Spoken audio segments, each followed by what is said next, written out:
Let's turn attention now to the move by the federal government inaugurating a 22-member Presidential Transition Council ahead of the 2023 handover to the incoming government.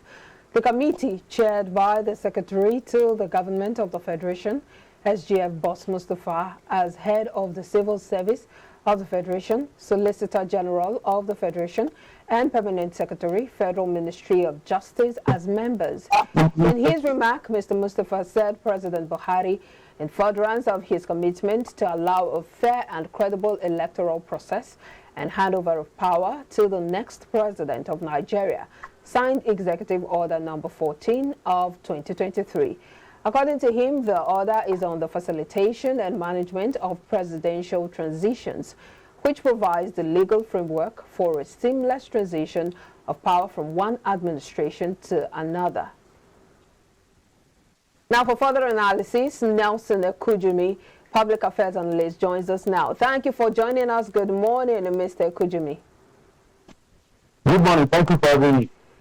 All right, let's look at this move by the president approving the establishment of a Presidential Transition Council to facilitate and manage the 2023 transition program. What does this gesture mean for the Nigerian economy, especially with regards to investors' confidence? Well, thank you very much.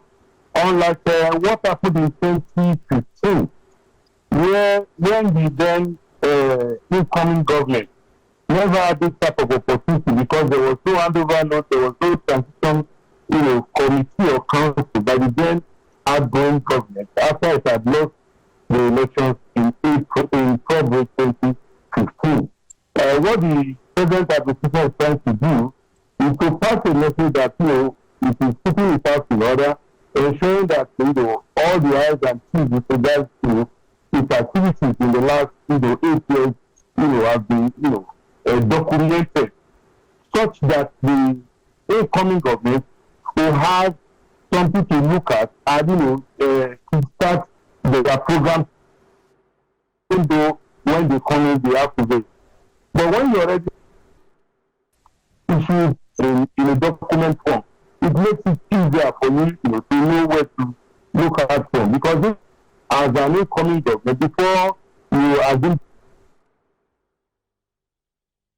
Nelson Ekujimi there talking to us about the inauguration by President Muhammadu Buhari, the transition committee, of course, that's looking forward to his end of tenure come May 2023. And of course, we're looking at the impact of that on the economy, on investors' confidence, and also how it would affect the everyday Nigerian. Thank you for joining us again, Nelson.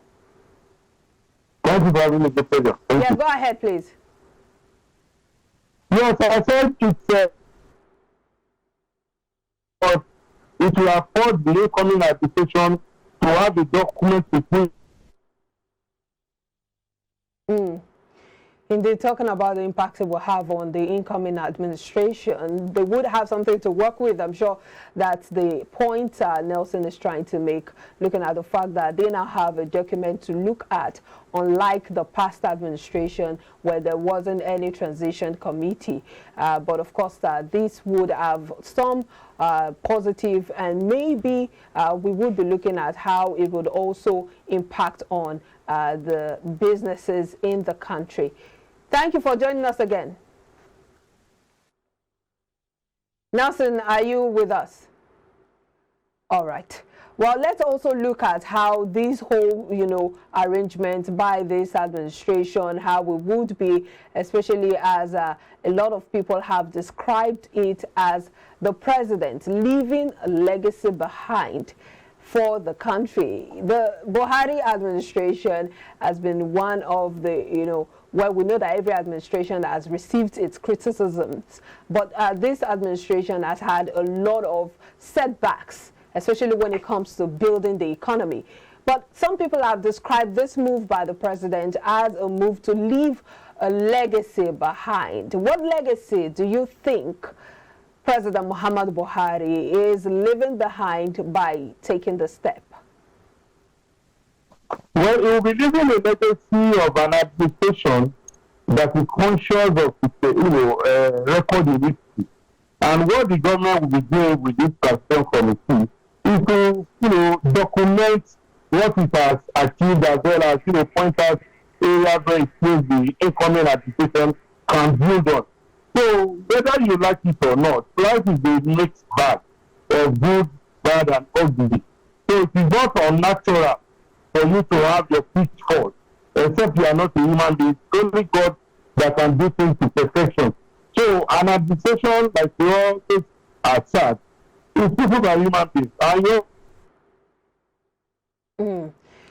Indeed, everyone have their own defects and defaults, especially. We are not without that. Can you hear me? Yes, please, go ahead. I said life is a mixture of the good, the bad, and the ugly. As an application and even as a society, we have our imperfections, likewise any application or forces. So what the government has done is to put in place, its activities into a book in which they coming behind to look at. And you can't run away from the fact that notwithstanding the setbacks that have been recorded, the government has and these are there for all to see. But as a people, it goes on us to recognize that life is about waking up every day and making positive impact. It's about and not resigning to destiny or being a fatalist that there's nothing I can do. It's about commitment to a better future. And I'm very optimistic as a Nigerian that as this government winds down its activities. All right, very optimistic about the whole transition committee set up by President Muhammad Buhari, but it looks like we're having a lot of challenges with the network provider. So we'll just wrap this up. Nelson, if you can hear me, I'd like to get your final thoughts on this move by the president, how it would impact on businesses, especially boosting investors' confidence.